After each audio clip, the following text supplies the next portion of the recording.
घने जंगल में शेर राजा था। हालांकि उसका व्यवहार किसी राजा की तरह नहीं था, अत्यंत क्रूर और स्वार्थी था। वह केवल अपनी भूख मिटाने के लिए छोटे जानवरों का शिकार करता था और जंगल के अन्य जानवरों को हमेशा डर में जीने का वो मजबूर करता था। बकरी और खरगोश दोनों ने इस स्थिति में बेहद दुखी थे। बकरी अपने परिवार का पालन पोषण करती थी और खरगोश हमेशा डर में रहता था कि शेर किसी दिन भी ना उसे खा सकता, और जंगल के बाकी जानवर भी इस डर के साथ जीते थे। एक दिन बकरी और खरगोश ने मिलकर सोचा कि अगर वे शेर के साथ कोई समझौता कर लें तो शायद उनके और अन्य जानवरों के लिए थोड़ी राहत मिल सके।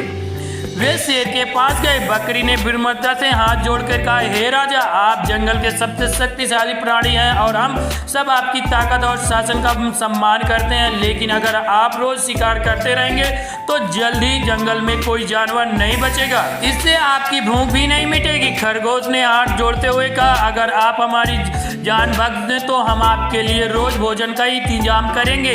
इससे आपको मेहनत भी नहीं करनी पड़ेगी। शेर को यह प्रस्ताव बहुत अच्छा लगा। उसने सोचा, अगर ये जानवर मेरे लिए रोज खाना लाते हैं तो मुझे खुद शिकार करने की जरूरत नहीं होगी। यह मेरे लिए तो बहुत आसान बात होगी। शेर ने बकरी और खरगोश की बात मान ली और वादा किया कि उन पर या उनके परिवार पर हमला नहीं करेगा। कुछ समय तक यह व्यवहार ठीक चलता रहा। बकरी और खरगोश रोज शेर के लिए जंगल के छोटे जानवरों को लाते और शेर संतुष्ट होकर उन्हें खा लेता, लेकिन बकरी और खरगोश के दिल में यह बात चुभती रही। और बाकी बकरी ने एक दिन खरगोश से कहा, क्यों हमें इस तरह जीने का कोई हक नहीं? हम अपनी जान बचाने के लिए दूसरों की जान गंवा रहे हैं, यह हमारे लिए सही नहीं होगा। खरगोश भी इस बात से सहमत था। उसने कहा, तुम सही कह रहे हो दीदी, हमें शेर से छुटकारा पाने के लिए कोई स्थायी तरीका ढूंढना पड़ेगा। खरगोश ने कुछ दिन तक गहराई से सोचा और अंत में एक योजना बनाई। उसने बकरी को अपनी योजना के बारे में बताया। दोनों ने यह सहमत हुए कि यह शेर के आतंक से छुटकारा पाने के एकमात्र तरीका है। अगले दिन खरगोश शेर के पास गए, लेकिन इस बार वह खाली हाथ गए। शेर ने गुस्से में कहा, आज तुम मेरे लिए खाना क्यों नहीं लाए?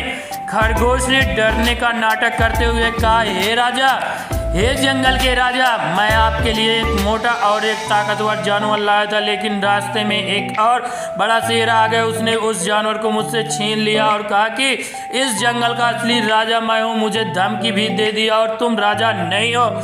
शेर यह सुनकर आग बबूला हो गए। उसने दहाड़ते हुए कहा, इस जंगल में कोई दूसरा शेर नहीं हो सकता। मुझे तुरंत उस शेर का पता बताओ, मैं उसे दिखा दूंगा कि असली शेर कौन है। खरगोश शेर को जंगल के एक पुराने कुएं के पास ले गया। उसने कहा, हे राजा, वह शेर इसी कुएं में रहता है जहाँ मैं यहाँ आया था, तो मैं यहीं उसे देखा हूँ। शेर ने कुएं के अंदर झांका।